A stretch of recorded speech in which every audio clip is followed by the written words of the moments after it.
Good evening and welcome to the news at 10. Prime Minister Omar al-Razzaz concluded his consultations with parliamentary blocs over the government's policy statement.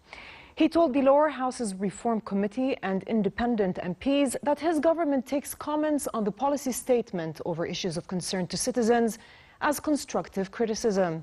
Razzaz added that his government put in place a well-defined action plan addressing priorities. The meeting also discussed the media, youth and cybercrime draft law.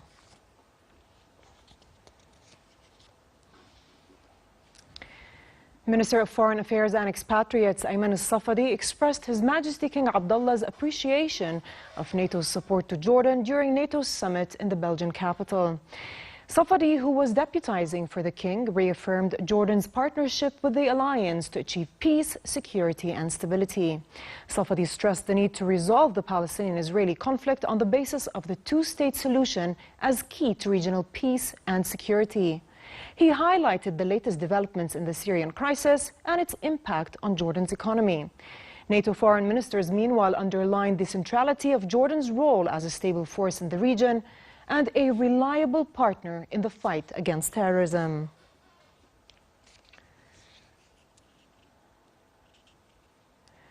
Also at the summit, NATO said it will increase its support to the kingdom to help it counter terrorism.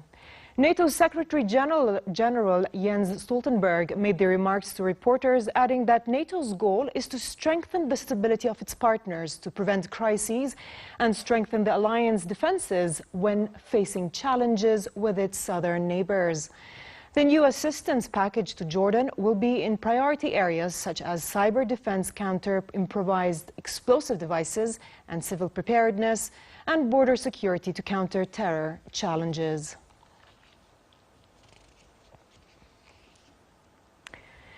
U.S. President Donald Trump arrived in Britain with protests planned across the country before he departs to Helsinki to meet Russian President Vladimir Putin. Trump flew in from NATO's summit in Brussels, where he claimed a personal victory, telling reporters that he gave his European allies an ultimatum to increase spending or lose Washington's support. More in this Reuters report. Donald Trump is walking away from his second NATO summit hailing a personal victory and a tirade against his country's allies that made them summon a crisis meeting. This is a surprise press conference he called afterwards. We made a tremendous amount of progress today. It's been about, at a minimum, they estimate, and they're going to be giving you exact numbers, but since last year they've raised an additional $33 billion. That's been put up by the various countries, not including the United States.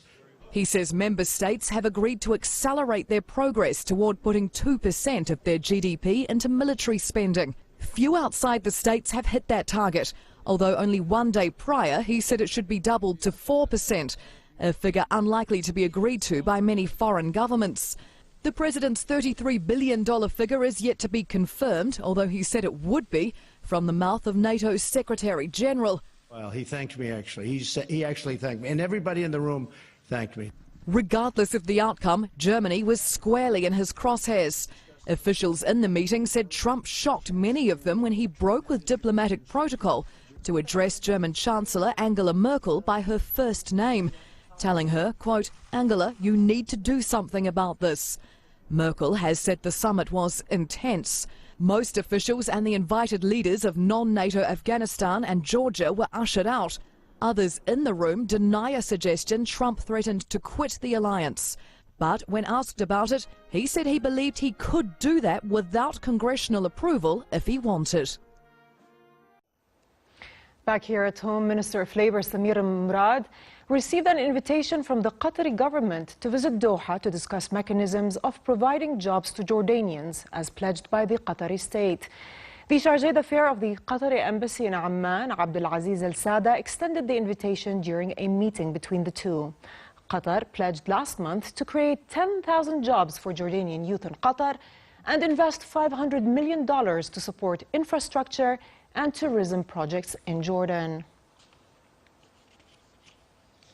Over to Syria, where the Syrian army retook the rebel-held part of the southern city of Daraa and raised the Syrian flag there. Syrian state vehicles accompanied by Russian military police entered the rebel part of the city, and Syrian state TV said the army hoisted the flag near the post office. Meanwhile, 2 armored vehicles with senior Russian officers entered the area of Al-Shayyah in Dar'a and began negotiations with Free Syrian Army commanders on implementing the terms of the deal to hand over the area to state rule. Negotiations were proceeding smoothly, under which rebels would hand over weapons and fighters who do not wish to live under state rule would be evacuated. Some 2,000 rebel fighters and their families are holed up in the opposition-held part of Dar'a city, many of whom want to leave for fear of government retribution.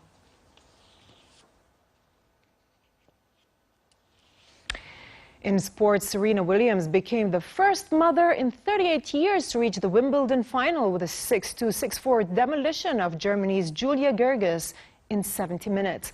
In each set, Gerges was broken in the 6th game, and she simply did not have the firepower nor belief to stop the 7-times champion from surging to a 20th successive win. Williams gave the crowd a one-arm raised victory after reaching a 10th Wimbledon final after her opponent swiped a lob behind the baseline.